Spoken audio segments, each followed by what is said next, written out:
Let's be real for a second. We've seen this movie before. The lights go down, the drums of war start beating in the background, and suddenly everyone on your TV screen is wearing a flag pin and talking about historic opportunities. But before we buy into the hype about the only acceptable deal, we need to do something the hawks hate. We need to look at the map, we need to look at the history, and we need to ask ourselves, why now? Think about the narrative they're feeding you.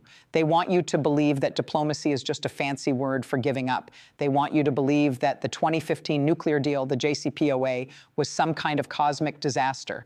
But here's the thing, it wasn't. It was a cage, a sophisticated, multi-layered international cage that kept Iran's centrifuges from spinning. Then comes the maximum pressure era, the Trump strategy. They tore up the map, burned the cage, and told us that Iran would be back on its knees in weeks. Well, look at your watch. It's years later. Is Iran weaker, or are they closer to a breakout than ever before because the cage was destroyed for the sake of a campaign slogan? Let's talk about that 2009 missed opportunity the general mentioned.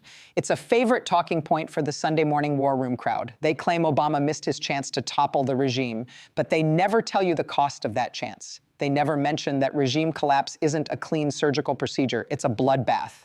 It's a power vacuum that gets filled by people much scarier than the ones currently in charge. The strategy back then wasn't about weakness, it was about precision. It was about building a global coalition, not just the US and Israel acting as a duo, but the whole world saying no to a nuclear Iran. That's the heavy lifting of diplomacy. It's not as loud as a Tomahawk missile, but it's a hell of a lot more effective at keeping our kids out of a desert war that has no exit strategy. And now we have these direct talks happening in the shadows. Trump says he'd have made a deal in 2 minutes. Really? The guy who treats foreign policy like a real estate flip thinks he can solve a 1,000-year-old regional rivalry with a handshake and a tweet? Here's the reality they don't want to admit. The maximum pressure campaign didn't bring Iran to the table to surrender. It brought them to the table because they have nothing left to lose. And a regime with nothing to lose is the most dangerous player in the room. But if you think the nuclear program is the only thing they're lying to you about, just wait until we look at what a military option actually looks like on the ground. About this acceptable deal rhetoric. It's a classic bait and switch. You hear the phrase no nuclear weapons and you think, sure, who wouldn't want that? It sounds simple, it sounds tough, it fits on a bumper sticker. But here's the thing about simple solutions to complex geopolitical nightmares. They're usually a lie. The narrative being pushed right now is that the Trump administration had Iran on the ropes. They point to the sanctions, the maximum pressure, the empty coffers in Tehran, and they say, look, if we just push a little harder, if we just refuse to talk until they give up every single missile, every single centrifuge, and maybe their dignity too, then we win. But let's look at the actual scoreboard. When the US walked away from the JCPOA, the deal that, by the way, every international inspector said Iran was actually following, what happened? Did Iran stop enriching uranium? No. They ramped it up. Did they stop their regional proxy wars? No. They doubled down because they realized the great negotiator across the table wasn't interested in a deal. He was interested in a funeral. The deception here is the idea that you can get a better deal by throwing away your leverage and alienating your allies. Think about it. If you're a democratic strategist looking at this, you see the disaster. You see that Europe, China, and Russia, who were all on our side in 2015, were suddenly looking at America as the rogue state. We weren't isolating Iran, we were isolating ourselves.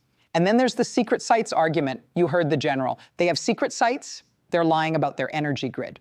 Okay, let's concede the point. Let's say they are lying. If you know a guy is a liar, do you get rid of the cameras in his house? Because that's what walking away from the nuclear deal did. It kicked out the inspectors, it turned off the cameras, it took us from trust but verify to blindly hope for the best. It's the ultimate irony. The hawks scream about Iran's deception while they hand Iran the perfect cover of darkness. And why? For the historic opportunity. That's the phrase they keep using. They want you to believe that a regime collapse is just around the corner. They paint this picture of a grateful Iranian public waiting for American bombs to liberate them. Does that sound familiar? It should. It's the same script they sold us in 2003. We'll be greeted as liberators. The oil will pay for the reconstruction. It'll be over in weeks. Here's the reality. The only acceptable deal being pitched by the far right isn't a deal at all. It's a demand for total surrender. And in the world of international relations, when you demand total surrender from a regime that controls a massive military and sits on the world's most vital energy choke point, you aren't looking for a deal. You're looking for a war. But if you think the talk of war is expensive, wait until you see the bill for the actual thing. Because if the hawks get their wish and we move from maximum pressure to maximum mayhem, the fallout won't just stay in Tehran, into the weeds of this military option. It's the favorite toy of the armchair generals. They use words like surgical, precision, and infrastructure. They make it sound like a quick trip to the dentist. You go in, pull a tooth, and everything is better by dinner time. But let's connect the dots. When people like General Keane talk about stripping down the infrastructure of the IRGC, what are they actually saying? They aren't just talking about a few bunkers in the middle of the desert. They're talking about an all-out air campaign over a country 3 times the size of France, with a population of 85 million people. Here's the thing they don't mention on the Sunday morning talk shows. Iran isn't 2003 Iraq. Their air defenses are better. Their geography is a nightmare. And their proxies, those aren't just little gangs. We're talking about a network of battle-hardened groups from Lebanon to Yemen that can set the entire Middle East on fire the moment the first American missile hits Tehran. Think about the global economy. You think inflation is bad now? Wait until the Strait of Hormuz gets shut down. 20% of the world's oil passes through that narrow strip of water. One sunken tanker, just one. And the price of gas at your local station doesn't just go up, it skyrockets. Your wallet becomes the first casualty of the historic opportunity. And what about the Iranian people? The hawks love to cry crocodile tears for them. They say we're setting the conditions for a regime collapse. But here's the reality. Nothing unites a population behind a shitty government faster than foreign bombs falling on their cities. We saw it in 2009. The Green Movement was a grassroots internal push for change. It was brave. It was local, and it was crushed, partly because the hardliners could paint any opposition as Western puppets. When we choose the military path, we aren't liberating anyone.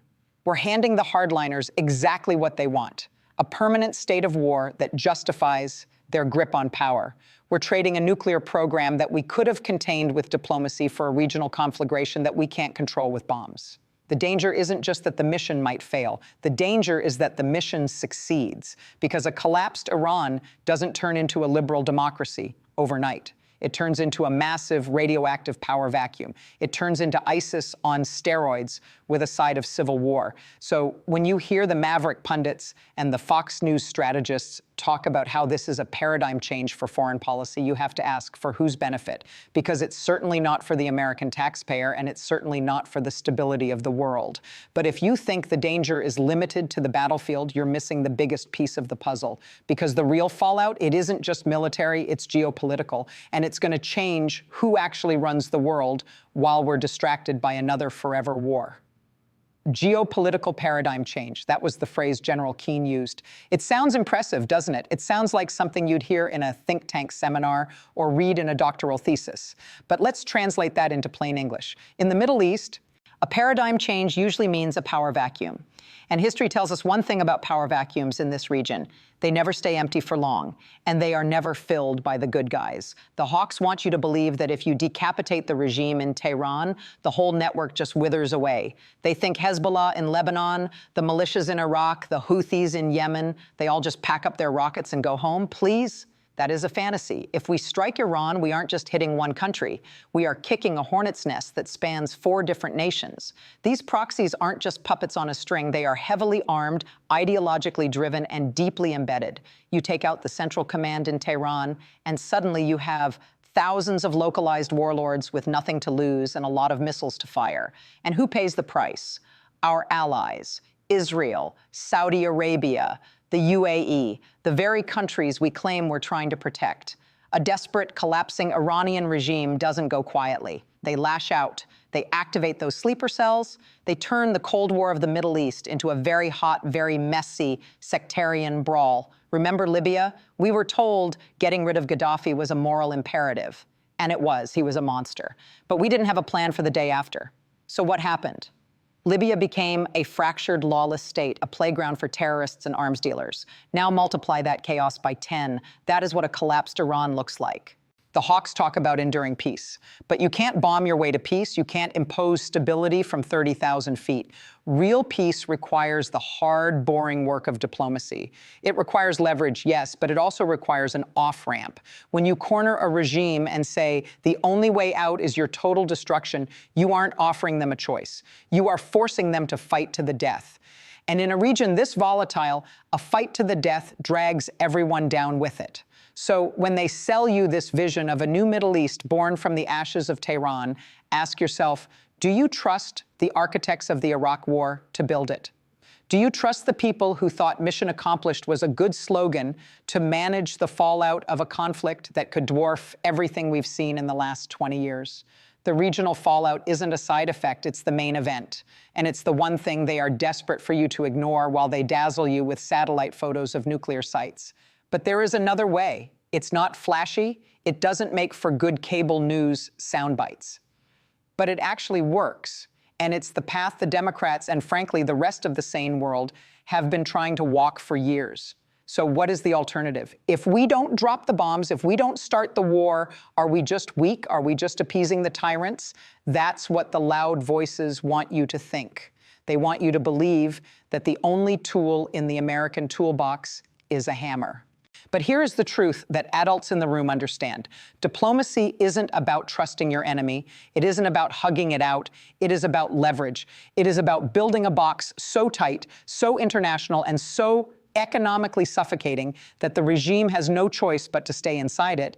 That is what the Democratic strategy, the strategy of Obama, of Biden, of the actual experts, was built on. It wasn't flashy. It didn't have mission accomplished banners, but it worked. We had China, Russia, and Europe all on the same page. We had inspectors on the ground. We had eyes on the centrifuges. That is what actual containment looks like. It's boring, it's technical, and it keeps the world from blowing up. Real strength isn't about how loud you can threaten war on Twitter. Real strength is the discipline to build coalitions. It's the patience to strangle a nuclear program with red tape and economic pressure.